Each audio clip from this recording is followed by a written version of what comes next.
Il ne peut pas l'accepter, c'est pas possible. C'est bon là, ça marche en direct? Apparemment, oui. Ah bon, bah, ça finit par marcher. Bon, ben RF Tov, pour ceux qui nous suivent en direct, on a eu un petit souci technique. Et donc on s'excuse pour le retard. On essaye de le diffuser en direct et puis voilà, on a été un petit peu bloqué. Il a fallu utiliser toutes sortes d'appareils jusqu'à ce qu'on y arrive.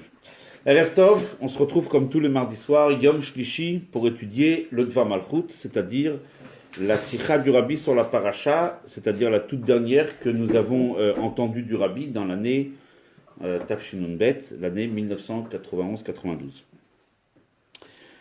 Donc on se retrouve comme tous les mardis dans le Bet Rabat de Neuilly, sous la direction de Rav Zawi, à qui on souhaite une grande Hatzlacha, et qui est parti nous représenter au Kinous HaShluchim. Et justement, on parle de Kinous HaShluchim, on parle du Bet Rabat, et avant de commencer, puisque le shiur est toujours, n'est-ce pas, dans le cadre d'un Farbrengen, d'une Seuda, donc la Seuda est offerte aujourd'hui en l'honneur et pour l'élévation de l'âme de Jean-Claude Selem, c'est-à-dire Machlouf Ben Aziza Ve'Aaron. Voilà. Ceci a été dit. Donc justement, on est dans un Bet Rabat. On est à quelques jours de l'ouverture du Kinous HaShluchim, le congrès des émissaires du Rabbi à travers le monde. On va s'arrêter un petit peu quelques instants quand même, une petite réflexion sur justement ce que l'on appelle la shlichut. Cette entreprise extraordinaire qui s'appelle la shlichut, les shluchim, les émissaires du Rabbi à travers le monde. Ces émissaires se réunissent donc en fin de semaine, une fois par an pour le congrès annuel. Ils sont plus de 7-8 000 shluchim à se rencontrer. Il y en a d'autres par le monde qui ne voyagent pas, qui restent dans le lieu de leur mission. On a tous rencontré un jour ou un autre, on a tous rencontré des shluchim. On a tous été dans un Bet Rabat, nous y sommes. Nous avons tous, des fois, quand on a fait un peu de tourisme à droite ou à gauche, on a atterri, on a été accueillis dans un Bet Rabat. Et quand même, on a un étonnement. Et c'est quand même quelque chose d'assez extraordinaire. Aujourd'hui, ça fait partie un petit peu du paysage du judaïsme mondial. Mais c'est quand même cette entreprise de ce qu'on appelle l'ashlichut est quelque chose d'assez particulier. Le Rabbi envoie des premiers shluchim. En fait, ces shluchim, si on regarde bien, ont été envoyés par le Rabbi précédent. En tout cas, ça a commencé avec le Rabbi précédent. Et même si on remonte un petit peu au 5e Rabbi de Lubavitch, le Rabbi Rachab, dont on a fêté hier l'anniversaire, le 20 Marcheshvan, mais on va dire principalement le mouvement de la shlichut a été développé par le Rabbi. Le Rabbi a envoyé des émissaires dans le monde entier, et véritablement dans le monde entier. Il n'y a pas un pays où il n'y a pas un émissaire. En Islande, au Rwanda, récemment un shliach du Rabbi est venu s'installer. En Éthiopie, en Ouganda, j'en passe, comme on dit, au Népal, en Inde. En Inde, il y a plus de quelques dizaines de shluchim, des Batei Chabad qui sont répartis sur toute la surface de ce pays-continent, si on peut dire. En Australie, en Nouvelle-Zélande, partout. En France, je ne sais pas quelle ville n'a pas le mérite d'avoir un chaliard pour l'instant. Je crois que toutes sont déjà bien, si on peut dire, il n'y a pas. Le réseau couvre, on va dire, toute la planète. Ce n'est pas seulement une extension et un succès au niveau géographique et au niveau, si on peut dire, territorial, mais on regarde de près qu'est-ce qu'un Bet Rabat, qu'est-ce qu'un chaliar. C'est un endroit de vie, un endroit de Torah. C'est un endroit où des dizaines, des centaines de personnes peuvent se rattacher, se connecter avec la Torah et avec Akadosh Baruch Hu. C'est un endroit où un nombre incalculable de personnes se sont rapprochées d'Akadosh Baruch Hu, se sont rapprochées de la pratique de Torah et Mitzvot. Des fois à une vitesse fulgurante. Des communautés qui n'existaient pas dans certains quartiers, certaines villes, ont poussé tout d'un coup comme des champignons. En l'espace de quelques mois, quelques petites années, tout d'un coup, des shluchim ont réussi à faire des choses exceptionnelles, extraordinaires.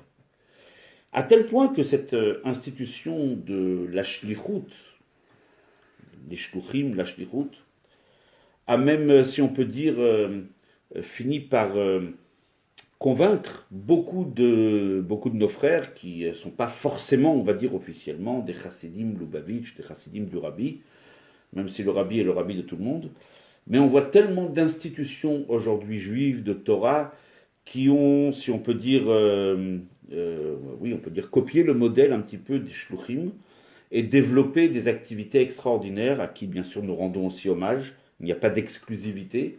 Au contraire, c'est ce que le rabbi a répondu à plusieurs shluchim. Votre objectif, c'est pas seulement de développer votre Bet Chabad, votre synagogue, mais c'est de faire en sorte que d'autres vont essayer de s'inspirer de votre modèle et développer ce modèle-là à l'infini. Et on voit aujourd'hui de par le monde, hormis les shluchim entre guillemets officiels, on voit d'autres personnes qui ne sont pas véritablement des shluchim dans la liste officielle des shluchim, des émissaires du rabbi, qui ouvrent des institutions, qui développent. Et aujourd'hui, on voit une croissance au niveau tant, bien sûr, quantitative que qualitative. Et la question se pose, on prend peut-être même pas le temps de se poser la question, quel est le secret de cette réussite? C'est une réussite absolue. Sans conteste, c'est une réussite qui suscite que de l'émerveillement. Des shluchim vont aller s'exiler au Népal. Je connais particulièrement le chaliar du Népal, avec qui on est un petit peu en famille, et qui va se retrouver dans un pays mais totalement hostile. Un pays où même, on va dire même matériellement, c'est difficile de vivre, voire peut-être même de survivre. Il se trouve là-bas et des touristes israéliens qui passent là-bas, ce qu'on appelle les fameux Tarmilaïm, les sacs à dos après l'armée, ils vont passer une année ou deux à l'étranger, un peu à vadrouiller un peu à travers le monde, se retrouvent dans un foyer qui est, c'est extraordinaire. On ne va pas rallonger ici, mais véritablement, quand on va dans un Bet Chabad, on voit les tfilotes, les minyanim, les cours, les activités variées, diverses. On a ici, Dieu merci, un exemple dans le Bet Chabad de Neuilly, que ce soit la cantine scolaire, les offices, les activités pour la jeunesse. Je crois qu'il y avait Shabbat dernier ici, un Shabbat avec des jeunes. 150 jeunes. 150 jeunes, merci. Et 150 refus. Ça, il faut pas le dire en direct. Dites pas en direct qu'on a refusé. Non, parce qu'on n'avait pas la Il n'y a plus de place.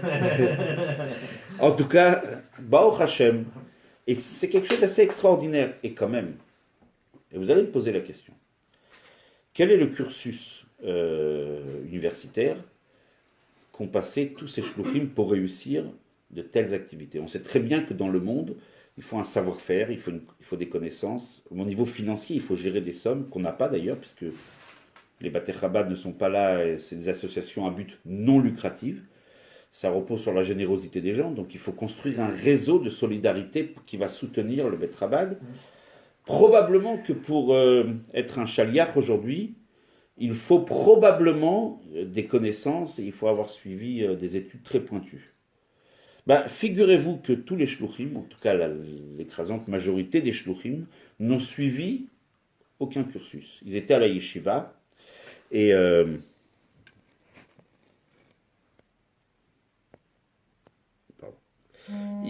ils étaient à la yeshiva et ils ont étudié la Torah, les enseignements de la Torah, les enseignements du Rabbi pour beaucoup d'entre eux, et c'est tout. Comment font-ils? Quel est le secret? Et la question elle est encore plus grande. Aucune préparation. Certains, après le mariage, vont passer 1 an au kollel. Rassurez-vous, au kollel, on n'apprend pas comment être un émissaire du rabbi. On continue et on termine ses études de la yeshiva, en général pour finir le diplôme de Rav, de diplôme rabbinique. Et puis ils se retrouvent dans la nature. Personne ne les soutient. Alors ça aussi, c'est quelque chose qui mérite d'être aussi précisé. Tout le monde pense qu'il y a un mouvement Lubavitch mondial qui a des fonds extraordinaires et qui soutient. C'est totalement faux.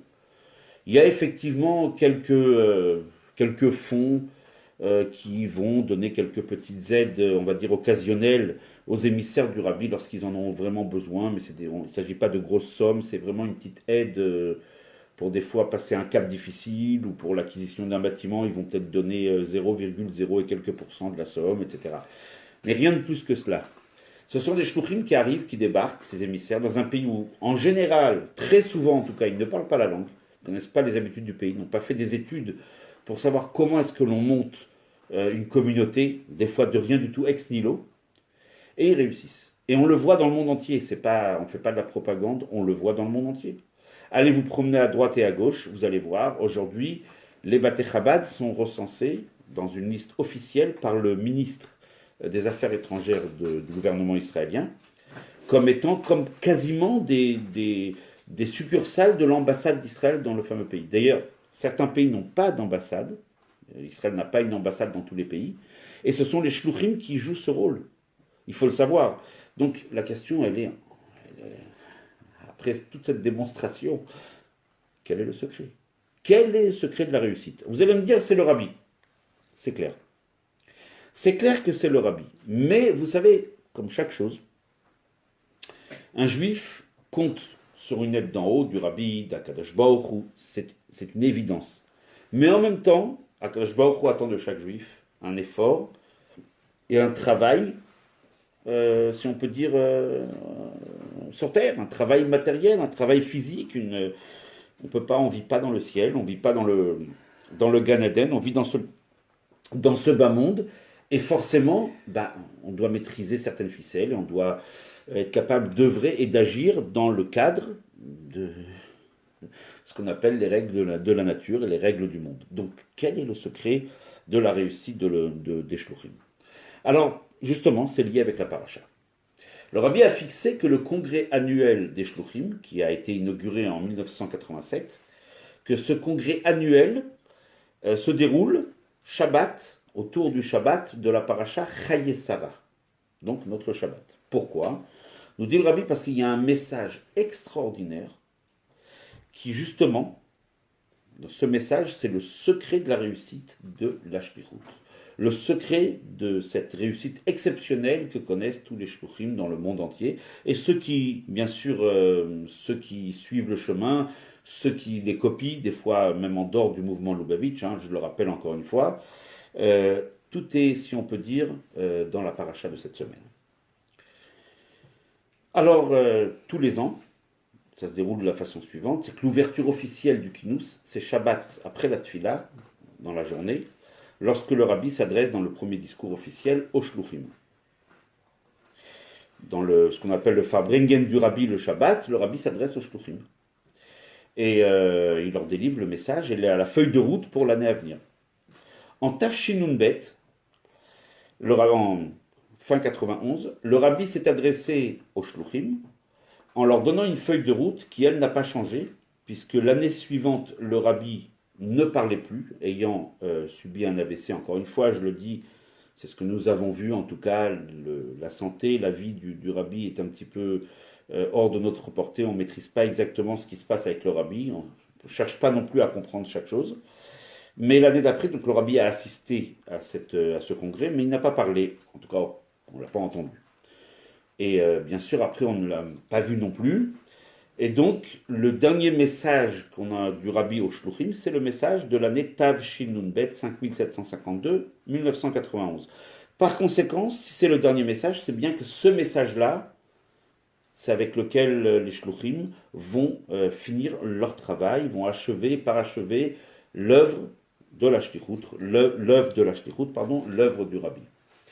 Et le rabbi a fixé la feuille de route.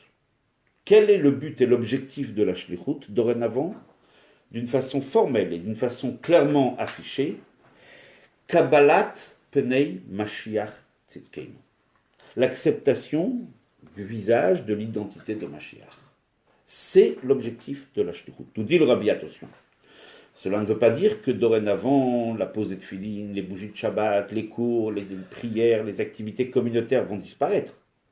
Mais au contraire, nous dit le rabbi, tout ce qu'un Bet Rabbah, tout ce qu'un Shliach a toujours œuvré, tout ce qu'il a innové, tout ce qu'il a créé, va se développer davantage, mais va passer, comme dit le rabbi dans le langage du rabbi, sous un portique, sous un portail qui va s'appeler l'acceptation du visage de Mashiach.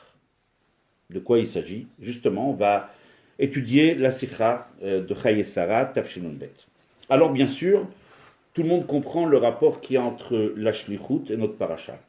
Notre paracha nous raconte c'est la première fois dans l'histoire de la Torah. Dans la Torah, il y a beaucoup d'histoires de shlichut, de missions.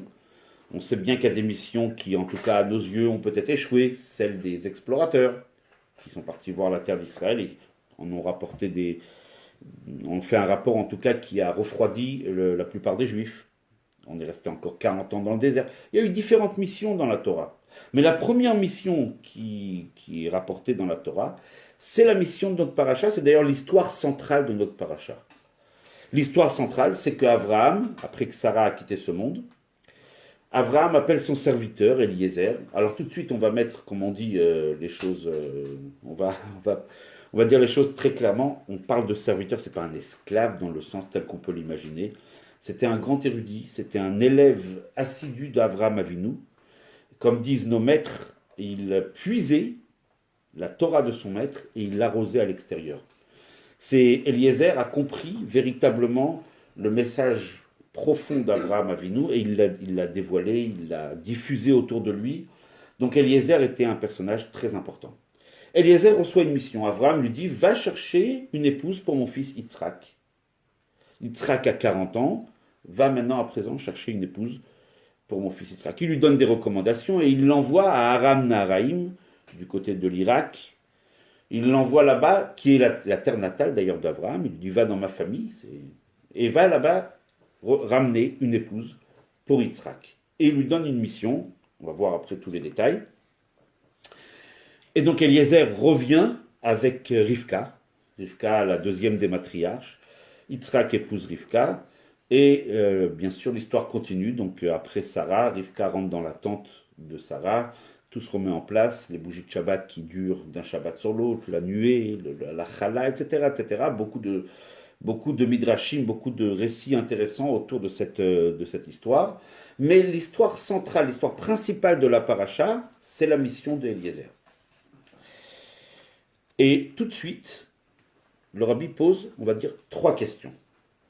La première, qui nous intrigue tout de suite, Abraham appelle Eliezer, et afin de garantir le succès de cette mission, il va doter Eliezer d'une richesse énorme. Il va lui donner des bijoux, de l'argent, et ce pourquoi ? Pour essayer de sortir, bien sûr, la future épouse de Yitzhak de son milieu, pour peut-être, on va dire un peu grossièrement, arroser, montrer la richesse qu'Abraham possédait, pour bien sûr faire en sorte, Abraham savait très bien que la famille de Rivka, Lavan et Bethuel, qui étaient des gens pas forcément très recommandables, n'allaient peut-être pas laisser sortir facilement leur fille Rivka, et ils allaient peut-être négocier ça, etc. Donc Abraham dote Eliezer d'une richesse, et alors là, le verset nous dit, Vayiten kol asherlo, il lui a tout donné. Il lui a fait un contrat dans lequel il lui léguait toute sa fortune. Abraham s'est, si on peut dire, débarrassé, entre guillemets, de toute sa fortune, il l'a donnée à Eliezer. Déjà, ça montre la confiance qu'il avait en Eliezer. Mais tout de suite, une question apparaît. Pourquoi tout donner ? Si quelqu'un est immensément riche, il va donner une partie peut-être de sa richesse pour garantir le succès de la recherche de l'épouse idéale pour son fils, mais il ne va pas donner toute sa richesse. Pourquoi a-t-il donné Kol Asherlo ? C'est la première question qui se pose tout de suite quand on étudie, quand on va lire le récit de la paracha. Deuxième question, on a une grande discussion parmi les sages. En tant que quoi a œuvré Eliezer ? Quel était son statut exact ? Puisque lui, il doit ramener une épouse pour Yitzhak, donc il est ce qu'on appelle un marieur. Dans le langage de la terminologie de la Torah, un chatran. Vous savez, un shidour, c'est quelqu'un, quand on veut marier un jeune homme et une jeune fille, il y a un chatran, un marieur, ce sont en général aujourd'hui, de nos jours, même des gens qui sont des professionnels, qui ont des listes, qui connaissent des personnes, et tiens, ils rencontrent des gens, etc. Tiens, telle jeune fille avec tel jeune homme, ça pourrait éventuellement marcher, donc ils prennent contact avec les parents des deux côtés, ils organisent une rencontre, puis voilà, c'est un shidour se met en place, et après, s'ils se plaisent, tant mieux, ils vont aller jusqu'au mariage, et puis sinon, on tente, comme on dit, une deuxième chance, une troisième chance, etc. Donc a priori, Eliezer a agi en tant que chatran, en tant que marieur. Il a amené une épouse pour Yitzhak. Et nos maîtres discutent.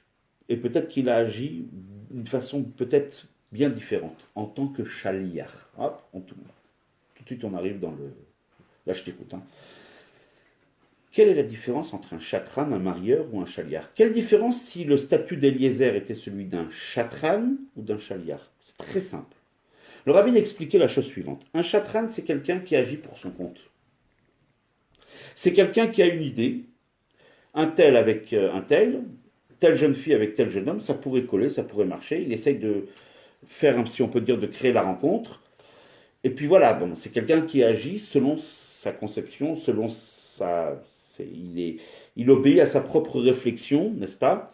Et à sa propre façon de faire. Il est totalement indépendant. Il n'est ni redevable quelque chose aux parents de la jeune fille, ni aux parents du jeune homme. C'est son initiative personnelle. Il vient de son propre chef proposer un bon parti pour telle jeune fille ou pour tel jeune homme. Un chaliar, ce n'est pas ça. Dit la Torah, Shelucho shel adam kemoto. L'émissaire de quelqu'un est le prolongement de son mandateur. Lorsqu'on envoie un chaliar, un émissaire, il est le prolongement, il est comme une sorte, disent nos maîtres, yada arifta. C'est comme ma main qui se prolonge. En fait, lorsque l'émissaire va faire quelque chose, va agir, va remplir sa mission, c'est considéré d'après la Torah comme si c'est moi qui a fait la mission. À tel point qu'il y a des mitzvot, que si je mandate quelqu'un pour les faire à ma place, ça peut totalement fonctionner. Il y a certaines mitzvot que je dois faire moi-même, si je ne peux pas mettre un émissaire pour mettre les tefilines à ma place. Mais par exemple, donner la tzedaka à quelqu'un, ou d'autres mitzvot, par exemple, prélever la trouma, le maaser, les prélèvements obligatoires de la récolte, je peux mandater quelqu'un qui, lorsqu'il va agir en tant que chaliach, son action sera considérée comme la mienne. Shlucho shel adam, l'émissaire de quelqu'un, que moto est comme la personne, comme le mandataire qui l'a envoyé. Et donc là, c'est complètement différent de chatran. Chatran, c'est quelqu'un qui est au milieu, qui ne doit rien ni à l'un ni à l'autre, qui n'a pas forcément d'obligation au-delà, bien sûr, d'un certain respect, bien sûr, de certaines règles élémentaires, c'est normal, mais il n'est redevable en rien à un côté comme à l'autre côté.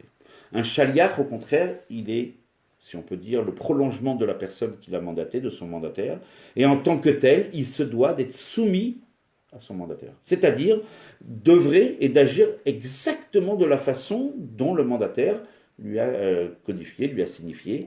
Il doit faire exactement la volonté du Meshaléach, on va l'appeler dans le langage de la Torah, celui qui l'envoie, le mandataire. Il doit donc agir de la même façon. Nous dit le rabbi, il précise, que si un chaliach va changer, va dévier de sa mission, il va le faire d'une façon différente. Lui, il a une autre conception des choses, c'est normal. Chaque être humain voit les choses autrement. Et lui, il va le faire d'une autre façon. Les mots du rabbi sont très forts. Chadal lihiyot shaliach. Il cesse d'être un shaliach. Ce qu'il va faire, c'est lui. C'est son action à lui. Après, si le mandataire veut récupérer, si on peut dire, l'action, s'il est d'accord, tant mieux. Mais s'il n'est pas d'accord, tout ce qui aura été fait est caduque. N'a aucune valeur juridique d'après la Torah.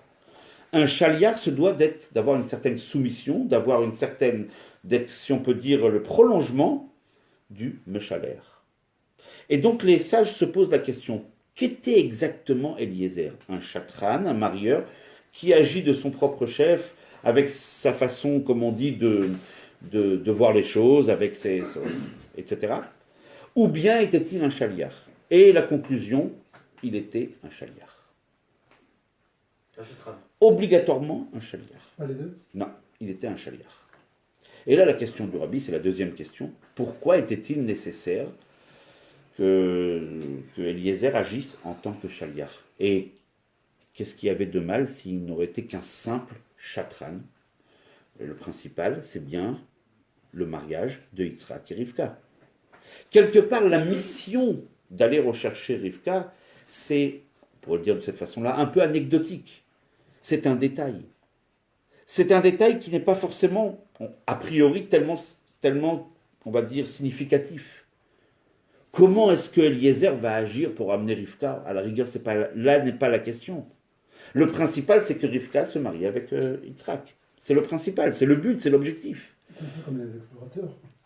Parce que finalement, si donc il est parti en tant que chaliar, et pas du tout en tant que Jatran. Donc s'il était parti en tant que Jatran, ça veut dire qu'il aurait un petit peu comme les explorateurs émis un avis personnel. Vous avez mis le doigt sur quelque chose d'extraordinaire, c'est très pertinent ce que vous avez dit, et c'est peut-être là l'erreur justement des explorateurs qui ont commencé à mettre leur point de vue en avant, leur jugement, dans leur rapport qu'ils ont fait, ils ont un petit peu mêlé leur propre idée. Et c'était là qu'ils ont échoué justement. Bravo, c'est exactement ça.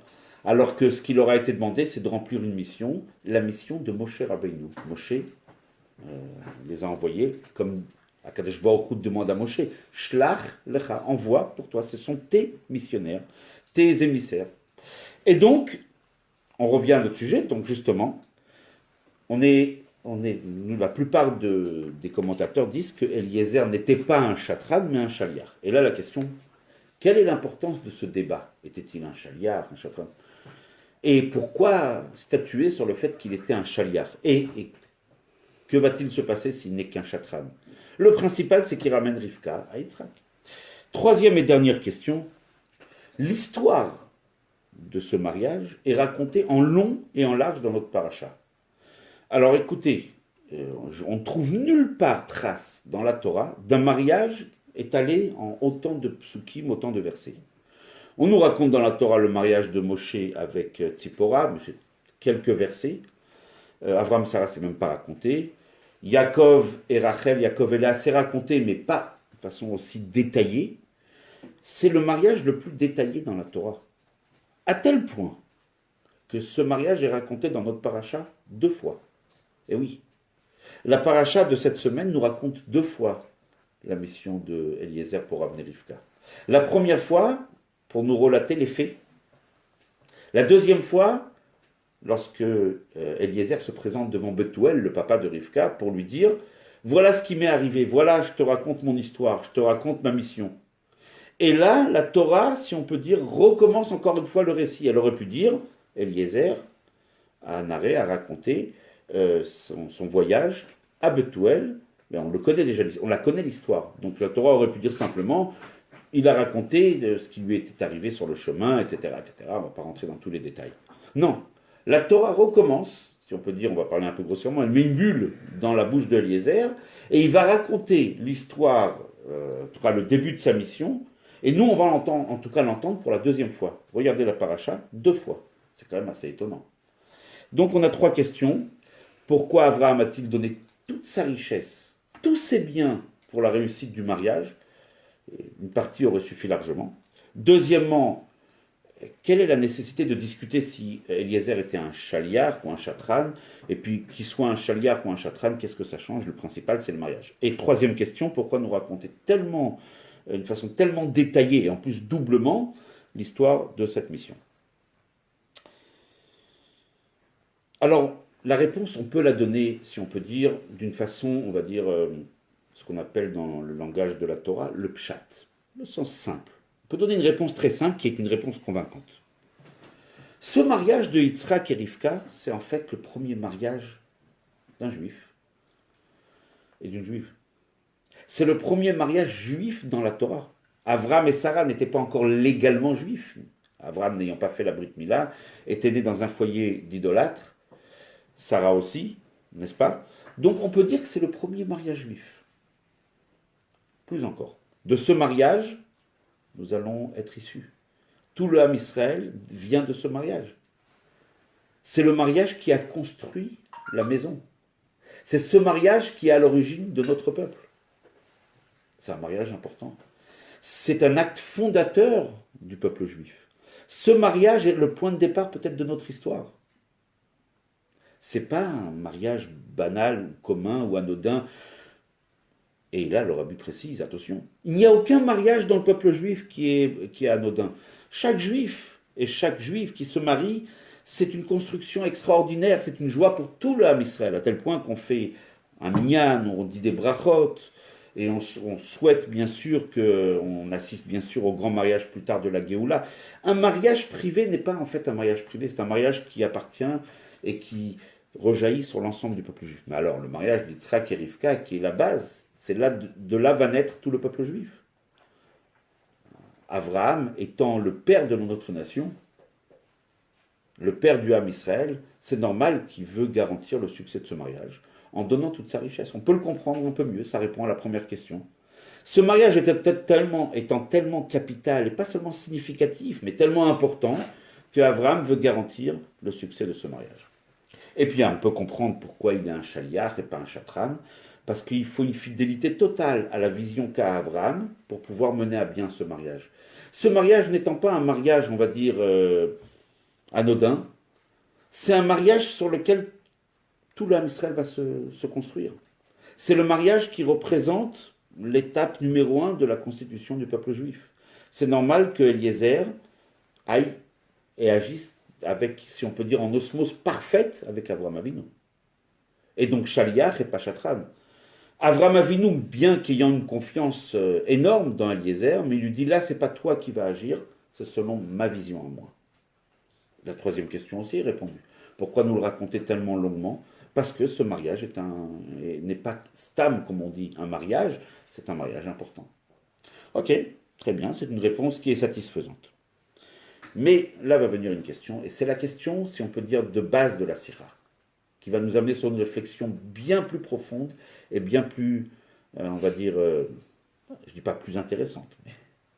Je peux poser une question? Alors attendez, oui, je vous écoute. Comment est-ce qu'il détermine justement? Comment Eliezer, est-ce qu'il va déterminer lorsqu'il va rencontrer la future? Comment est-ce qu'il va déterminer s'il regarde avec ses yeux ou s'il regarde avec la vision en tant que chaliar?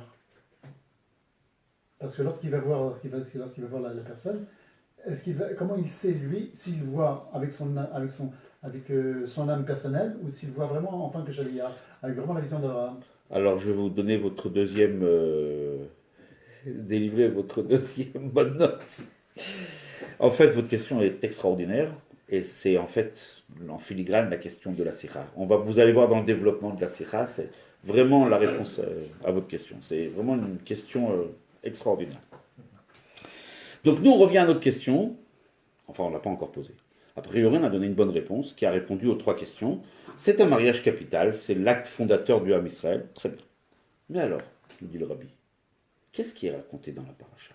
Le mariage ou la shlichut de Eliezer? Qu'est-ce qui est raconté en long la shlichut de Eliezer? L'argent qui a été donné à Eliezer, les biens qu'Abraham lui a donnés, c'est pour le mariage ou c'est pour la mission? Pour la mission. C'était ses honoraires, on va dire, non? Oui, pourquoi pas? Toute la richesse d'Abraham. Pourquoi pas? Oui, j'aimerais bien avoir des honoraires comme ça.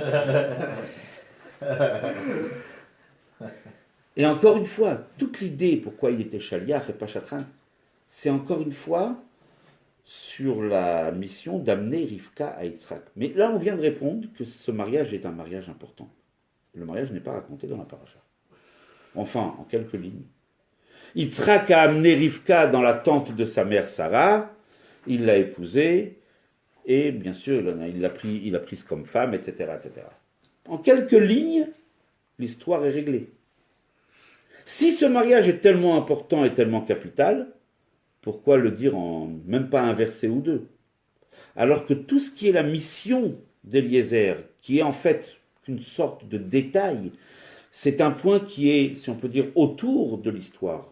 Ce n'est pas le point central de l'histoire. Celui-là, il est raconté en long et en large. On a l'impression ici que ce qui est le plus important, ce n'est pas le mariage, mais c'est la mission d'Eliezer qui est le préambule au mariage. Et c'est là la question. Quelle est l'importance de cette mission, alors que, d'après ce qu'on vient de répondre, ce qui est l'acte fondateur du Ham Israël, ce n'est pas la mission, c'est le mariage lui-même. Le mariage n'est pas raconté en long et en large. Et la richesse d'Abraham n'a pas servi pour le mariage de Yitzhak. Il ne lui a pas donné, il ne lui a pas légué des biens matériels pour pouvoir construire sa vie, que ce soit matériellement ou spirituellement. Non.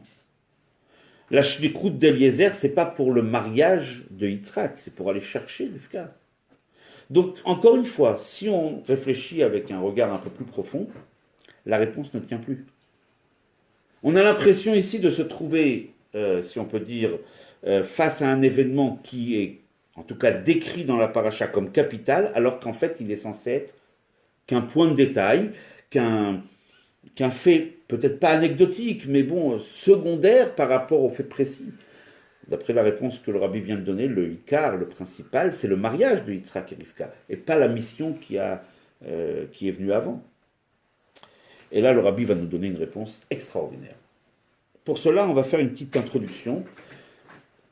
C'est un point qu'on avait déjà développé il y a 2 semaines, dans la sikha que le rabbi nous avait enseigné il y a 2 semaines, et qui est développé longuement dans la Torah, principalement dans la Kabbalah, dans la Chassidoute. On va essayer d'être assez bref, et d'être concis, et de l'expliquer le mieux possible. Lorsqu'Akadosh Baruch Hu a créé le monde, il a fait une séparation.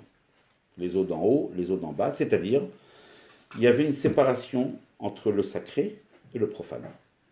Ce qu'on appelle dans le langage de la Chassidoute, Ruchaniyut et Gashmiyut, le spirituel et le matériel.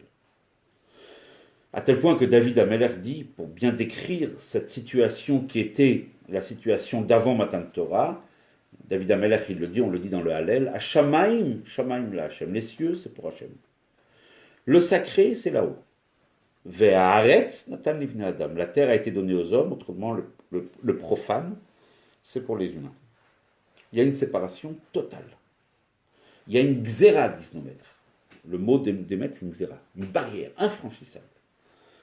À tel point que, disent nos maîtres aussi dans le Midrash, Elyonim, Akadosh Baruch Hu a décrété, Elyonim lo yirdu le mata, les êtres d'en haut ne descendront pas en bas, Tartonim lo ya'alu le mala, les êtres d'en bas n'iront pas en haut. C'est-à-dire que aucun être physique matériel ne pourra s'élever au rang de la Gdusha et du sacré.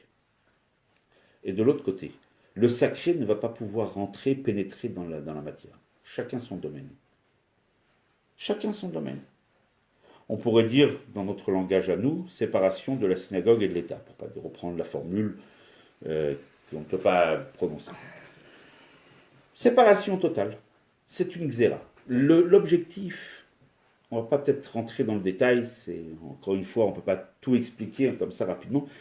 Akadosh Baruch Hu voulait que, dans un premier temps, le monde matériel se constitue et soit un monde matériel. Lorsque la Kedusha, le sacré, pénètre dans la matière, il l'empêche d'être matière. Lorsqu'il y a trop de révélations divines, la matière n'est plus matière. Donc Akadosh Baruch Hu a voulu séparer, au moment de la création du monde, spirituel, matériel. Mais c'était une situation temporaire. Le temps de consolider, si on peut dire, la matérialité du monde. Le temps de lui assurer un développement suffisamment long et stable de façon à ce que le monde reste matériel. Parce que dans les projets divins, c'est qu'il y a une rencontre qui ait lieu plus tard. Une rencontre devait avoir lieu. Cette rencontre, elle a été initiée au moment du don de la Torah, Matan Torah. Le don de la Torah n'est pas simplement l'enseignement de la Torah au niveau, si on peut dire, théorique. C'est bien plus que ça. À propos du Matan Torah, disent nos maîtres, Batla, Agzera, cette barrière a été abolie. Dorénavant, Elyonim, Yerdu le Mata, Tartonim, Ya'alu le Mala. Akadosh Baruch Hu dit, ceux d'en haut vont descendre en bas. Je suis le premier à donner l'exemple. Comme il est écrit, Dieu descendit sur la montagne. Vayered Hashem al Sinaï. Et ensuite, l'homme a suivi le chemin inverse. L'homme d'en bas est monté. Premier homme à le faire, Moshe Rabbeinu. Moshe Allah el Elohim. Moshe est monté au ciel. Est monté rencontrer Dieu sur le Har Sinaï. Et à partir de là, il y a une rencontre qui va se faire. Un mariage entre le sacré et le profane. Mais qui d'autre justement est descendu de là-haut vers le bas? J'y arrive. C'est une bonne question aussi, et j'y arrive justement. Troisième bonne question. Effectivement, la Torah nous est donnée avec des commandements, des mitzvot, 613, plus les 7 de Rabbanan, 620, on l'a étudié dans le Tanya hier. Les 613 mitzvot, 620 mitzvot se réalisent et s'accomplissent de la manière très claire. On prend quelque part quelque chose qui est matériel. À la fête de Sukkot, on prend les 4 espèces végétales et on les consacre, on les utilise pour la mitzvah. On prend une peau de vache, on en fait une mezouza, ou des tefilines, etc., etc. Toutes les mitzvot, en fait, consistent à quoi? À prendre un support matériel pour le service divin. Mariage, union, chibour, dans le langage des maîtres, un chibour, une union, une fusion, et plus exactement, entre le matériel et le spirituel. On appelle ça chibour, Elyonim vetartonim, ou bien Chibour Gashmiyut veruchaniyut, la fusion entre le profane et le sacré. Et c'est ce qui va prévaloir à partir du Matan Torah jusqu'à nos jours. où justement le but, c'est de faire de cette terre, entre guillemets, qui était au départ uniquement une terre profane, d'en faire une terre qui va servir de demeure pour Dieu. Dira, une maison, lo yitbarech, pour Akadosh Baruch Hu, et cette dira, elle doit être betartonim, dans les bas mondes, c'est-à-dire dans les mondes physiques et matériels. C'est un enjeu extraordinaire, le Matan Torah. C'est le début de quelque chose d'extraordinaire, où dorénavant la matière n'est plus opposée au spirituel, le profane n'est plus opposé au sacré, mais au contraire, ils sont voués à s'harmoniser, à se marier, chibur ruchaniyut vegashmiyut, la fusion des deux. C'est un projet extraordinaire qui a débuté au moment de Matan Torah. Qu'est-ce qui définit justement? Alors, on peut imaginer une seule seconde, on peut réfléchir un petit peu, et quand même une question de fond va apparaître. Comment est-ce possible?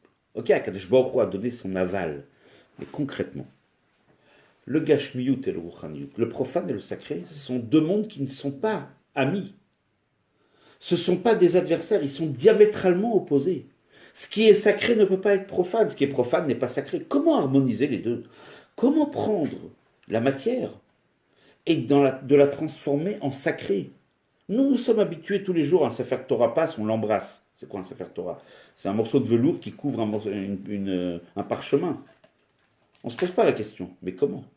Comment une Kedusha, une sainteté, peut descendre dans de la matière? La matière et l'esprit, le spirituel et le matériel, sont deux choses totalement opposées et contraires l'une à l'autre. Qu'est-ce qui définit la matière? La matière, pourquoi elle existe? Pourquoi un objet matériel existe? Parce qu'il y a une absence de spiritualité, ou en tout cas visuelle. Lorsqu'il y a une absence visuelle de la lumière divine, la matière peut apparaître. On a un objet devant nous, n'est-ce pas, qui a une forme, Vous voyez Dieu là-dedans? Le fait même que cet objet-là a une forme, a une existence qui paraît être une existence autonome et indépendante de Dieu, c'est ce qu'on appelle chez nous une chutzpah, une insolence. Comment un objet peut exister hors de Dieu? Forcément, cet objet, Dieu se cache à l'intérieur, mais il n'est pas visible. Et c'est ce qui donne la possibilité à cet objet d'exister en tant qu'objet. C'est la définition du matériel. C'est quelque chose de matérialisable. C'est quelque chose qui a une existence propre, une metsiout, une existence autonome. Autonome, fière, et des fois, et très souvent, rebelle à Akadosh Baruch Hu. Qu'est-ce que le spirituel? Justement, c'est quelque chose qui ne se touche pas. C'est quelque chose qui n'a pas une existence. Pourquoi? Parce que tout ce qui existe spirituellement, il y a des êtres spirituels, les neshamot, les malachim, les anges. Il y a des choses qui sont spirituelles. Le spirituel, il ne peut pas exister sous une forme physique parce qu'il est totalement soumis à Akadosh Baruch Hu. Le matériel peut exister sous sa forme telle qu'elle se présente devant nous parce qu'elle est, si on peut dire, séparée. Elle est nifredet. Elle est séparée d'Akadosh Baruch Hu. Étant séparée, elle cache. Elle dissimule la présence divine et donc elle peut à ce moment-là apparaître fièrement et même des fois de façon arrogante, rebelle contre Akadosh Baruch Hu. Mais non, vont nous dire certains, Akadosh Baruch Hu n'existe pas, la matière peut s'opposer. On peut le voir dans notre vie de tous les jours. Lorsqu'on a faim, lorsqu'on a soif, on a beau être amené à faire la tefila à ce moment-là ou à étudier, on n'arrive pas. Le matériel reprend le dessus. Le matériel, c'est une existence qui paraît être rebelle et des fois même arrogante face à Akadosh Baruch Hu. Donc ce qui va définir la matérialité, c'est une existence autonome, indépendante, une existence, on va dire entre nous, à nos yeux à nous, réelle, à nos yeux. Qu'est-ce qui va définir le spirituel? Justement quelque chose qui n'a pas de forme, qui n'a pas d'existence, parce qu'il est soumis, il est batel, comme on dit dans le langage, la terminologie de la chassidoute, il est totalement soumis à Akadosh Baruch Hu. Donc vous avez ici deux pôles, deux protagonistes qui sont totalement contraires l'un de l'autre. Comment les harmoniser ensemble? Comment est-ce possible? Comment amener la Kedusha d'Akadosh Baruch Hu, le Ruchaniyut, le spirituel, qui justement par nature n'a pas de forme, parce que soumis à Akadosh Baruch Hu, comment l'amener à, si on peut dire, à résider dans la matière qui, elle, au contraire, existe parce qu'elle est rebelle à Akadosh Baruch Hu. il paraît, ça, en tout cas ça nous apparaît que c'est un mariage impossible. C'est un mariage qui ne peut pas fonctionner. Alors comment Akadosh Baruch Hu veut que chaque chose se passe avec un plan, si on peut dire, terrestre, un plan matériel. Comment les Juifs ont la possibilité de réaliser ce mariage à partir du Matan Torah? Comment est-ce possible? Mitzvot, non? Mais comment? Oui, on prend un parchemin et on l'utilise pour la mitzvah. Mais comment est-ce que l'on est capable de sacraliser quelque chose qui est matériel? Le matériel, par excellence, il s'appelle matériel, il a une existence. Pourquoi il a une existence? Parce qu'il masque, il cache la présence divine qui est en lui. Donc quelque chose qui est rebelle, si on peut dire à Akadosh Baruch Hu, ne peut pas servir de support pour la Kedusha. C'est toute la question. Comment à partir de Matan Torah, dorénavant les Juifs ont pour mission, grâce justement à la Torah et au mitzvot, d'harmoniser et de marier le spirituel et le matériel, le profane et le sacré. Mais comment? Et comment le purifier? Si vous allez purifier le matériel en révélant, si on peut dire, son origine divine, et vous allez amener une lumière divine très forte, il cesse d'exister en tant que matériel, il devient spirituel. C'est le lien spirituel du mariage, mais je vois pas. Attendez, on y arrive. 2 petites minutes. Quel est le secret? Alors pour cela, il faut comprendre. Le secret pour harmoniser le matériel et le spirituel, il repose sur un plan bien précis, un plan voulu par le Créateur. C'est un plan en 2 étapes. Effectivement, si vous prenez le matériel et le spirituel pour les marier, vous n'allez pas arriver. C'est pas sur le plan, si on peut dire, tel que le matériel et le spirituel nous apparaissent qu'on va réussir. Le matériel existe, mais il a, si on peut dire, une origine divine. Sinon, il ne pourrait pas exister. Forcément, tout ce qui existe sur Terre, nous dit la Chassidoute et la Kabbalah, provient de là-haut. L'origine de toute chose, c'est Akadosh Baruch Hu. C'est le maître du monde, c'est l'origine de chaque chose. C'est l'origine du spirituel. Dieu est l'origine du spirituel, ça me paraît normal, pas besoin d'expliquer. Mais c'est aussi l'origine du matériel. La lumière divine, là-haut, elle s'est, si on peut dire, subdivisée en 2. Et il y a une lumière, on appelle ça un nom d'Akadosh Baruch Hu. On ne va pas rentrer ici dans l'explication profonde, ça ne se fait pas en une soirée. Ça, il faut étudier les textes de Kabbalah, de Chassidoute. Il y a un nom d'Akadosh Baruch Hu, autrement dit, qui dit un nom d'une lumière, qui est spirituelle, qui est puissante, qui est forte, qui est la Kedusha, mais qui va donner naissance plus tard à ce qu'on appelle le domaine du spirituel. Il y a une lumière d'Akadosh Baruch Hu qui va donner naissance plus tard au matériel. Dans le Lachon de la Kabbalah, je vais vous le dire, mais sans rentrer dans les détails, parce que c'est un peu compliqué, puis on ne va pas rallonger trop le cours. Le nom d'Akadosh Baruch Hu, qui va donner naissance à la spiritualité, s'appelle Shem Ma, Mem Hei. C'est une façon d'écrire le nom d'Hachem, vous savez, Yud, Ke, Vav, Ke, lorsqu'on l'écrit d'une façon totale, en totalisant le nombre de lettres et le compte numérique, ça fait 45, Ma 45. Mais également, Ma veut dire quoi? Aucune existence. Effectivement, le nom d'Hachem, qui est Ma, c'est l'origine de toute la spiritualité. Ça ne se définit pas. Ma, c'est indéfinissable. Par contre, il y a un autre nom d'Hachem, on parle de la Kedusha, qui s'appelle Ban, Bet, Nun, compte numérique 52, qui fait d'ailleurs le compte numérique de Behema, l'animal. Pas pour rien. L'animalité, la matière. Le nom d'Hachem qui s'appelle Ban est l'origine de toute la matérialité. Et là, on revient un petit peu à ce qu'on a dit. Comment harmoniser le matériel et le spirituel qui paraissent tellement éloignés l'un de l'autre? Très simplement. Si vous allez les prendre et essayer de les marier, ça ne passera pas. Vous montez, ce qu'on peut dire dans on va prendre la terminologie de la racine, dans le shoresh, dans la racine spirituelle des choses, la racine divine de chaque création, et vous allez prendre le nom de Ma, qui est à l'origine de la spiritualité, le nom de Ban, qui est à l'origine de la matérialité, mais les deux sont des lumières sacrées. Attention, les deux sont à l'origine des grandes lumières. Donc il y a la lumière qui est dans la spiritualité, la lumière qui est dans la matérialité. Ces deux lumières, elles s'harmonisent parfaitement, puisqu'elles sont des émanations d'Akadosh Baruch Hu. Donc c'est plus facile de remonter à l'origine, de marier Ma et Ban, c'est-à-dire l'origine du spirituel et du matériel, et après ce sera plus facile de le faire sur le plan physique. Ça c'est déjà, si on peut dire, une partie du plan. Voilà comment harmoniser. Mais il y a une autre partie du plan. C'est la personne qui va harmoniser. Qui va harmoniser le matériel et le spirituel? Qui va être capable de prendre deux, entre guillemets, deux ennemis aussi éloignés l'un que l'autre? Il faut quelqu'un qui ait en même temps une langue, qui ait un, comme on dit, une safa meshutefet, qui ait un point commun avec l'un, mais en même temps un point commun aussi avec l'autre. Si vous arrivez à trouver quelqu'un qui est en même temps constitué de matérialité et en même temps de spiritualité, celui qui est constitué de ces deux pôles à la fois est capable de les prendre et de les harmoniser. Parfaitement. Nous avons un corps matériel et à l'intérieur une neshama, une âme spirituelle. Nous avons en nous Ma et Ban. Si nous arrivons à harmoniser notre corps avec notre kedusha, avec notre âme, on sera capable de le faire dans le monde entier. Parce qu'on sera capable de prendre n'importe quelle matière, n'importe quelle lumière spirituelle, n'importe quelle kedusha et de les harmoniser ensemble. Et pour cela, il a fallu quelqu'un qui initie ce mouvement.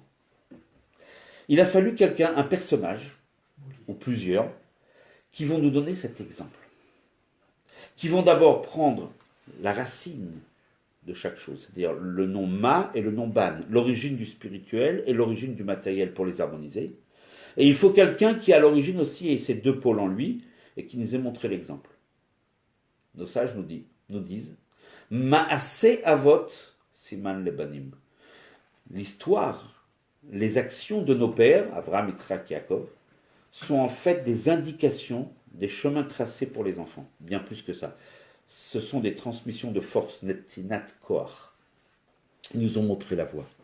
En fait, les Avot ont réalisé cette chose-là. Et c'est ça qui est extraordinaire. C'est ça qui est extraordinaire. Les Avot l'ont fait, l'ont réalisé. À travers leur vie, qui nous est relatée dans la Torah, on peut se rendre compte qu'à chaque moment, ils ont eu le souci permanent d'harmoniser le matériel avec le spirituel. Pour eux, c'était très difficile, il y avait encore cette barrière infranchissable. Ils l'ont fait et ils nous ont ouvert la voie. Et nous, après Matan Torah, tout le monde peut le réaliser. Qui est, justement, quelle est l'action qui a justement permis, qui a été une des actions déterminantes et qui a été une action qui a innové, qui a permis de tracer la voie aux enfants d'Israël plus tard au Matan Torah pour réaliser cette harmonie, ce mariage entre matériel et spirituel? Eliezer, qui fait partie aussi, le serviteur des Avot, c'est le serviteur d'Abraham. Eliezer a réalisé cette chose-là. D'abord, qui était Eliezer? Il était un chaliach. Qu'est-ce qu'un chaliach? Rappelez-vous ce qu'on a dit. Et là, vous allez comprendre pourquoi il faut un chaliach. Un chaliach, il agit en osmose totale avec son mandataire. Il n'a pas de, si on peut dire, de volonté propre, indépendante. Il doit faire exactement ce que son mandataire lui dit. Mais en même temps, ce n'est pas un robot. Il a aussi sa façon d'agir.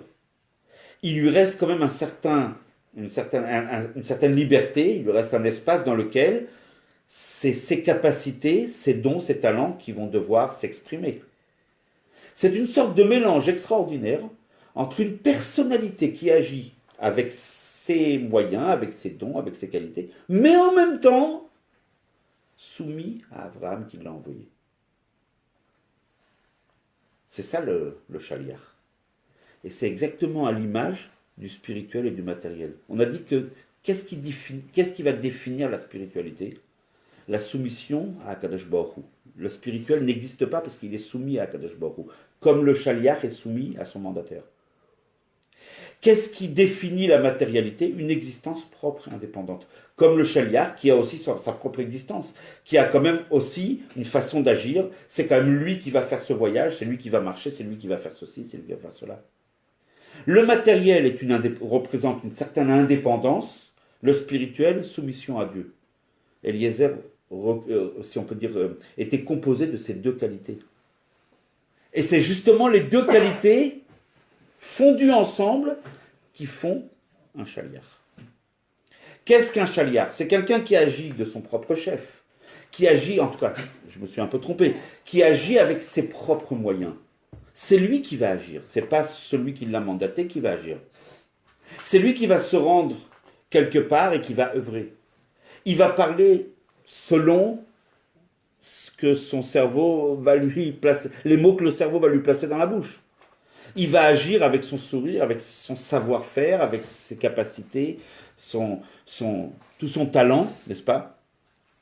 Mais en même temps, il est aussi soumis à son méchalet, à celui qui l'a mandaté. C'est exactement la définition du matériel et du spirituel qui sont ensemble. Qu'est-ce que Eliezer? Il est soumis à Abraham. On a dit encore une fois, je le répète. Qu'est-ce que la spiritualité?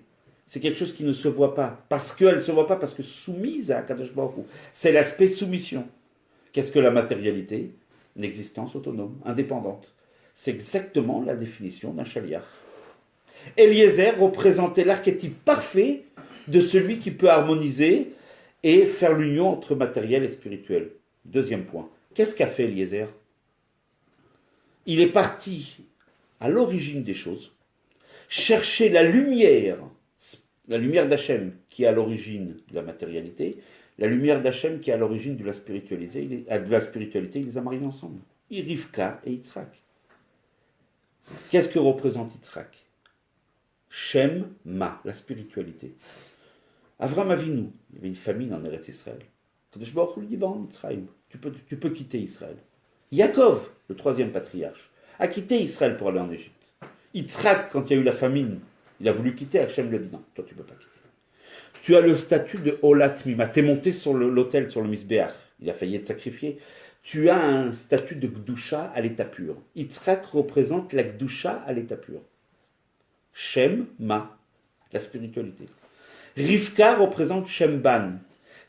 Encore une fois, Rivka ne représente pas la matérialité, représente la lumière de Dieu qui est à l'origine de la matérialité. Pas se tromper. La preuve. Rivka elle-même, c'était une lumière. Mais elle vivait dans un environnement complètement hostile à Akadosh Baruch Hu.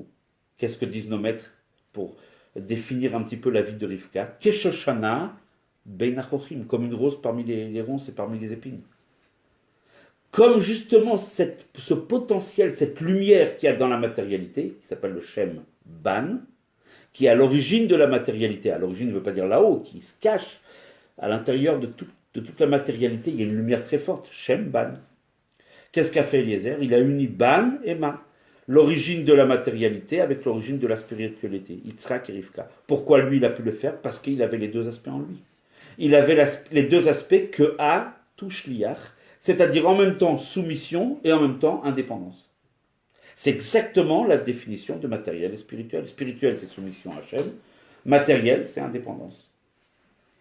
Et donc, Eliezer, qui avait ces deux aspects en lui, a été capable de prendre Rivka d'un côté, Yitzhak, et de les amener l'un à l'autre, n'est-ce pas? Et donc, c'est justement la voie qui nous est tracée pour nous après Matan Torah. Nous aussi faisons comme nous sommes invités par la Torah à suivre l'exemple d'Eliezer et d'être des petits Eliezer ou des grands Eliezer, puisque nous avons en nous une neshama et un gouffre. Nous sommes aussi composés. Soyons des shluchim, tous.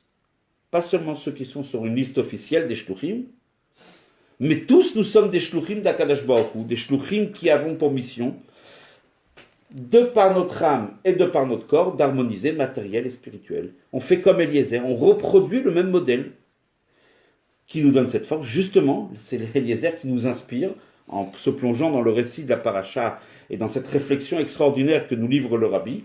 On se rend compte que si Eliezer l'a réalisé, il nous donne Maaseh Avot, Siman Labanim. Ce qu'ont réalisé nos patriarches, y compris les serviteurs des patriarches. Il a fait Sichatan shel Avdei Avot, Mitoratan shel Banim. Même les conversations des serviteurs de nos patriarches ont une valeur extraordinaire. Plus grand même que la Torah, disent nos sages. Donc on s'inspire de ce qu'Eliezer a fait, pour nous, à notre tour, au moment de Matan Torah, de le réaliser. Puisque Eliezer était composé de ces deux pôles, nous aussi, on a le corps et l'âme, et en même temps, on est capable, de façon très simple, d'aller dans le monde et de matériel de regrouper, de faire le chibour, de faire le mariage, l'alliance extraordinaire entre matérialité et spiritualité. Voilà de qui s'inspirer d'Eliezer, le premier chaliach qui a réussi à faire ce mariage extraordinaire. Maintenant, on a compris, et ça répond à toutes les questions. Pourquoi Abraham a donné tous ses biens à Eliezer? Mais parce qu'il s'agit d'une mission capitale. Ce n'est pas simplement un mariage, avec toutes les fleurs et la musique, etc. Ce n'est pas un mariage, même le plus grand mariage de tzadikim possible. C'est si on peut dire, c'est l'acte, non pas fondateur du Ham Israël sur le plan uniquement généalogique, mais c'est ce qui va donner l'élan, et ce qui va inspirer les Bnei Israël, et ce qui va leur donner la force de réaliser la mission numéro 1, la seule mission que Dieu nous a confiée, justement avec Torah et Mitzvot, d'harmoniser matériel et spirituel. C'est lui qui nous donne cette possibilité. C'est Eliezer, c'est pour cela qu'il a tout. Lorsqu'un chaliar va réaliser cette mission tellement capitale, alors on lui donne tout pour réussir. Il doit savoir qu'il a une mission difficile peut-être à réaliser, mais tout lui est donné entre les mains pour réussir. Pourquoi l'histoire est racontée doublement? Parce que c'est la mission qui est le plus importante. Parce que pour réussir, justement, ce mariage, il faut que ce soit un chaliar qui le fasse. Quelqu'un qui est composé lui-même de ces deux pôles, matériel et spirituel, soumission et indépendance. Et c'est pour ça qu'on nous raconte en long en large l'histoire de Eliezer. C'est pour cela que nos maîtres concluent qu'il n'est pas un chatran, mais un chaliar. Un chatran qui a que, si on peut dire, une indépendance d'action et d'esprit, ne pourra pas réaliser les deux choses. Il n'est que indépendance. Un chaliar, il est en même temps indépendance et soumission à la fois. Il a les deux. Donc lui peut réaliser cette chose-là. Le rabbi conclut la sikha en nous disant qu'en fait, Mashiach aussi est un chaliar. C'est le chaliar d'Hachem, c'est l'émissaire d'Hachem qui va réaliser le mariage entre spirituel et matériel d'une façon la plus aboutie et la plus totale. Parce que ce qui a commencé au moment du don de la Torah n'est pas fini encore. Au moment du Matan Torah et jusqu'à nos jours, on a harmonisé le matériel et le spirituel. Mais ce n'est pas encore visible totalement. La shlemut, l'ultime étape de ce mariage, c'est au moment de la Géoula. Là, effectivement, pas seulement le matériel et le spirituel seront mariés, mais ça sera même visible. Veraou kol basar, tout être de chair verra la présence d'Hachem. On pourra voir Elokut, Dieu dans le monde. Le mariage ne sera parfait qu'au moment de la Géoula. Il a commencé au Matan Torah. Il a été inspiré par Eliezer, mais il a encore un petit parcours à faire, on va voir justement. Pour arriver au bout, qui est le premier initiateur de ce mariage? Eliezer. Qui est-ce qui a réalisé ce mariage à travers toute l'histoire depuis Matan Torah? Nous, les Bnei Israël. Qui va le parachever? Mashiach. Eliezer, il est chaliach. Il a les deux côtés en lui. Nous avons aussi les deux côtés en nous. Indépendance et soumission. Soumission par notre neshama, indépendance par notre corps. Et Mashiach, il est composé des deux. Nous dit le Rabbi, Mashiach, il a aussi un corps. Il agit dans le monde, c'est pas un esprit. Nous dit le Rambam, Yilcham milchemet Hashem. Il va mener des combats. Pour mener des combats, il faut vivre sur terre. Et nous dit le Rambam, Veyenatseach, il va vaincre. Et pour vaincre, il faut être vraiment impliqué dans notre monde. Il faut connaître les ficelles, il faut vivre dans... Il faut être quelqu'un qui a les pieds sur terre, sinon tu ne peux pas mener des combats, même des combats spirituels. Et nous dit le Rabbi, d'ailleurs, ces combats-là, pour beaucoup, déjà, le Melech HaMashiach a déjà gagné, remporté beaucoup de succès. Donc Mashiach, d'un côté, c'est un être physique, comme Eliezer était aussi indépendant. Comme nous, les Juifs, nous avons un gouffre, indépendance. Mashiach aussi a son côté existence physique, matérielle. Une neshama dans un gouffre. Mashiach est une personne, entre guillemets, à nos yeux en tout cas, physique. Mais en même temps, comme Eliezer, le premier, celui qui a initié le mouvement, il n'était, si on peut dire, que soumis à Abraham, il était totalement soumis à Abraham. Celui qui va prolonger l'action d'Eliezer pour faire ce mariage, c'est nous à partir du Matan Torah. Nous avons aussi une neshama, la neshama elle est soumise à Dieu. Mashiach il a aussi soumis à Kadesh Baruch Hu. À tel point que Shlucho shel Adam Kemoto, le rabbi nous dit Kemoto Mamash. Mashiach, il est comme Akadosh Baruch Hu, le prolongement d'Akadosh Baruch Hu dans le monde. C'est les mots Mamash du rabbi. D'ailleurs, où est-ce qu'on voit que Mashiach est appelé un Shaliach? Lorsque Moshe Rabbeinu reçoit l'ordre d'Akadosh Baruch Hu d'aller délivrer les Juifs en Mitzrayim, d'aller les sortir d'Égypte. Alors Moshe dit, pourquoi tu m'envoies? Envoie Mashiach directement. Shlach na, envoie s'il te plaît de grâce, Beyad dans la main, Tishlach de celui que tu enverras plus tard. Tishlach de celui par qui tu vas mandater, que tu vas envoyer. Mashiach, dans la bouche même de Moshe Rabbeinu, Mashiach s'appelle un Shaliach. Et pourquoi? Parce qu'un Shaliach, pour réussir sa mission, qu'est-ce qu'il doit faire? Utiliser les forces qu'on lui a données. Combien de forces possédons-nous à l'intérieur de nous? Des forces spirituelles? 10.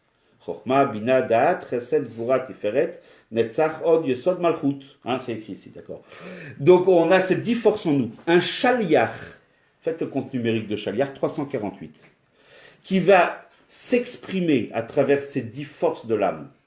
Esser, Kochot HaNefesh, dans le langage du Tanya. Il va s'exprimer avec ces 10 forces, rajouter 10 à 348, égale 358, Mashiach. Mashiach est un Shaliach qui a utilisé son potentiel jusqu'au bout. C'est ça, Mashiach. Donc Mashiach est appelé un Shaliach. Shlachna beyat tishlach, dit Moshe Rabbeinu. Envoie la Géoula par la main de celui que tu vas envoyer plus tard, celui que tu vas mandater plus tard. Donc Mashiach est appelé un émissaire, un Shaliach. Nous dit le Rabbi, mais nous tous, nous sommes des shluchim. Pas seulement, nous dit le Rabbi, pour mener, si on peut dire, l'action principale, le cœur de l'action, depuis le matin de Torah jusqu'à nos jours, même pour être associé à Mashiach, pour parachever cette shlichut. Cette shlichut, c'est-à-dire harmoniser matériel et spirituel, ce qui a commencé au matin de Torah. Effectivement, ça a commencé au matin de Torah, et nous en sommes les acteurs principaux. Mais on ne passe pas le relais à Mashiach pour terminer. On continue l'action. Lorsqu'on passe le relais à quelqu'un, on s'en va. Dans une course de relais, on passe le relais, le témoin, comme on appelle, et après on s'en va. Non! Là, on continue notre action. Et c'est en ça qu'on est impliqué dans la shlichut. Là est le secret de la shlichut. On continue d'être en même temps indépendant, agir avec nos propres forces personnelles, mais en même temps être soumis et être battel, soumis à Kadesh Baruch Hu, soumis à celui qui nous envoie. Chacun est Shaliach. Et là, le Rabbi s'adresse aux Shluchim.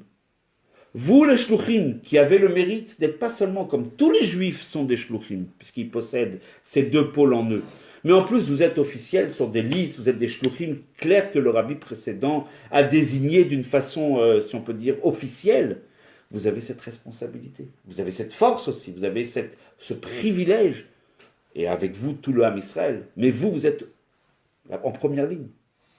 Le Rabbi, à ce moment-là, leur a délivré dans cette année-là de Tafshin Nunbet un message extraordinaire. Dans cette mission qui est justement pas la mission qui est celle depuis le matin de Torah, mais cette mission qui est d'accompagner Mashiach et l'aider à réaliser sa mission, donc la dernière touche, la touche finale, on est déjà bien après le début de la réalisation de cette mission. Et le Rabbi nous dit, on est même après déjà la moitié, et on est même après la fin de la réalisation.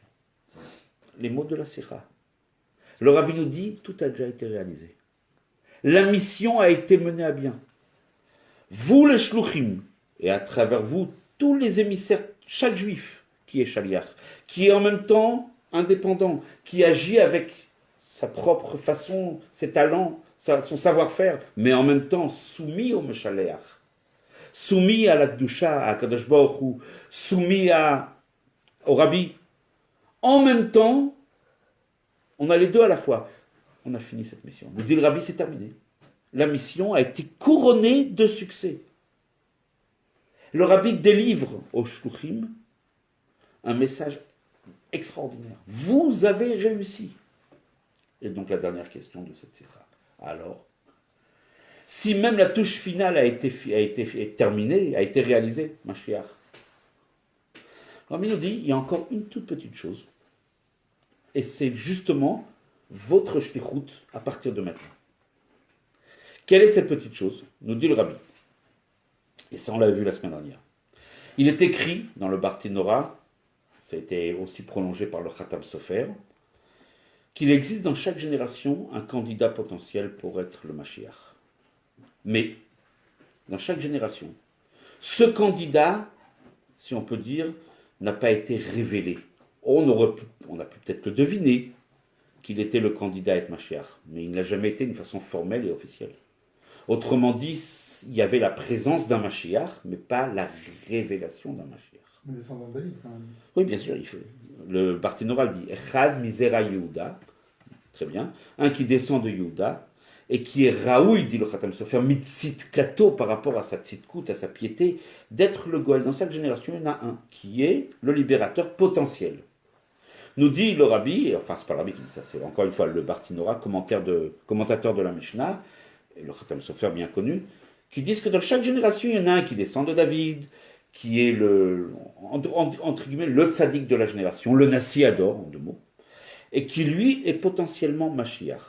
Mais, être potentiellement Mashiach veut dire que l'existence d'un Mashiach est là, mais pas sa révélation. Rien n'est encore officiel. Quand quelque chose est non officiel, on appelle ça, quelque part, il manque la révélation. La révélation, c'est quand quelque chose est révélé, avéré, officiel. Nous dit le Rabbi, qu'est-ce qui a fait que dans chaque génération, il y avait un Mashiach, mais comme on dit, ça n'a jamais été plus loin. L'existence d'un Mashiach a toujours été là, mais pas sa révélation. Pourquoi ? Parce que, dit le Rabbi, on l'a vu la semaine dernière, il y a eu des méniotes, veikuvim, des empêchements.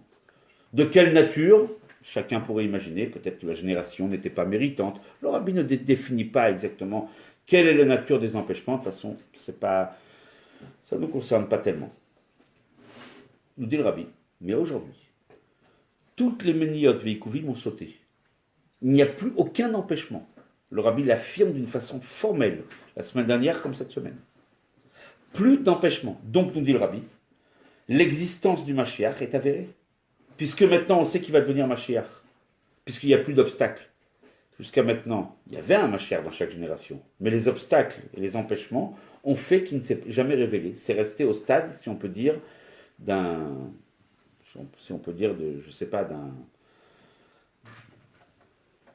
au stade non révélé, au stade du développement, si on peut dire, qui n'a pas connu au stade embryonnaire. Mashiach, donc pas dévoilé. Aujourd'hui, nous dit le Rabbi, les obstacles et les barrières ont été levés. Il n'y en a plus. Nitzbatlu amniot vaikuvim. Rappelez-vous les mots de la semaine dernière. Par conséquent, nous dit le Rabbi, nous avons la révélation de Mashiach, nous savons qui il est. Celui qui correspond aux critères que définit le Barthénoral, le Khatam Sofer et le Rambam aussi. Celui-là, aujourd'hui, nous savons que c'est lui Mashiach, parce qu'il n'y a plus d'obstacles. Donc si on sait qu'il est Mashiach, pourquoi il n'est pas Mashiach ? Justement, c'est là que réside notre shlichut, dit le Rabbi. C'est ça. C'est encore un tout petit point qui fait qu'on a d'un côté fini notre mission. D'un côté un Mashiach qui est déjà avéré Mashiach. Il faut juste rapprocher les deux choses. C'est-à-dire que tout le peuple juif, le maximum de personnes, accepte la royauté de Melech HaMashiach. Kabbalat Penei Mashiach Tzidkeinu. Accepter la royauté de Mashiach Tzidkeinu. Nous dit le Rabbi, la mission de Mashiach lui a déjà été confiée. Akadosh Baruch Hu lui a déjà donné l'ordre de délivrer le Ham Israël. D'ailleurs, nous fait remarquer le Rabbi. Comment est appelé Mashiach dans la bouche de Moshe Rabbeinu lui-même ? Shlach na beyat tishlach. Envoie de grâce celui que tu vas envoyer plus tard. Shlach na beyat tishlach, nous fait remarquer le Rabbi. Shin nun, c'est les Rosh Tevot. Shlach na, ça fait shin nun. Beyad bet, tishlach tav. Ça fait dans un ordre différent. Tav, shin, nun, bet. L'année où le Rabbi nous parle. L'année où le Rabbi nous parle, il dit c'est l'année, c'est le Rabbi qui dit ça. Tav Shinun Bet, c'est Shlachna Beyat Tishlach. C'est terminé, nous dit le Rabbi, le Mashiach est avéré. Le monde est prêt, les shluchim ont fini le travail, le spirituel et le matériel font fusion, on le voit aujourd'hui. Il n'y a pas un pays, il n'y a pas une ville qui n'est pas touchée par la Gdusha de la Torah. Il n'y a pas un endroit, nous on est ici à Neuilly. J'étais un enfant. Je me promenais dans les rues de Neuilly quand on allait au jardin d'acclimatation. C'était ici, il n'y avait pas une présence juive. Il y avait sûrement des juifs, mais cachés. Aujourd'hui, promenez-vous dans les rues de Neuilly. Mais tous ceux qui nous suivent aussi en direct peuvent aussi témoigner partout. Dans toutes les villes du monde. Aujourd'hui, la présence de la Torah est partout. Il ne faut pas faire beaucoup de kilomètres. Quelqu'un veut un magasin kasher, veut une synagogue, veut un mikvé, des écoles juives. Il y en a de partout aujourd'hui. Le monde matériel, la matérialité a été, si on peut dire déjà, mariée à une étape qui est jugée suffisante par le rabbi. Le travail a déjà été fait. Mashiach est déjà révélé. Les shluchim ont fait leur travail. Mashiach est déjà révélé. Lui aussi, le shliach a fait son travail. Qu'est-ce qui manque pour approcher? Que le monde accepte la royauté du Melech HaMashiach, qui est déjà avérée. Que le monde proclame et l'accepte, disent, nous acceptons la royauté du Rabbi Melech HaMashiach. C'est la seule chose qui nous manque, pas plus. C'est ce que le Rabbi dit aux shluchim. C'est la seule chose qui vous manque à terminer. C'est la seule chose. Et après cela, on va aller ensemble à la Géoula Amitit V'Ashlema. Et le Rabbi nous dit, c'est vraiment, je vais reprendre un peu, parce que c'est dommage on est déjà un peu tard, mais je voulais reprendre quelques expressions du Rabbi, c'est vraiment très très fort. Dans le Hot Yudalet, nous dit le Rabbi, il y a une instruction et un enseignement concret qu'on doit ressortir de ce congrès des shluchim. La tzed be'achraza ou be'oda l'chol hashluchim. Il faut informer tous les shluchim. Sha'avodat hashlichut achshav, que le travail de la shlichut maintenant. V'shel kol echad ve'echad mi'Israël, de chaque juif, puisqu'on est tous des shluchim, mitbatad beze va s'exprimer de quelle façon? Chez Kablu et Pene Mashiach Tzidkeinu, d'accepter le visage de Mashiach Tzidkeinu. C'est clair? Kol yemechayecha lavinim ot HaMashiach, c'est le but même du kinus du congrès des shluchim, de faire tout ce qui est en notre possibilité pour amener Mashiach. C'est ce que le Rabbi nous demande. Le Rabbi il y a ici des langages qui sont extraordinaires. Comment le Rabbi nous dit tout ce qu'on fait, toute l'étude de la Torah, les mitzvot, doivent être avec une idée. Comment ceci amène à Kabbalat Mashiach Tzidkeinu? Je vais peut-être le lire. Zot omeret, le Rabbi nous explique. Kol hapratim be'avodat hashlichut, tous les détails de la shlichut. Il y a des détails, la mise des tefilines, l'allumage des bougies, les offices, les actions sociales. Shalafatzat Torah, ou bien de la diffusion de la Torah, Va'yahadut et du judaïsme, Va'afatzat ha'mayanot chutza, la diffusion des sources de la chassidout à l'extérieur.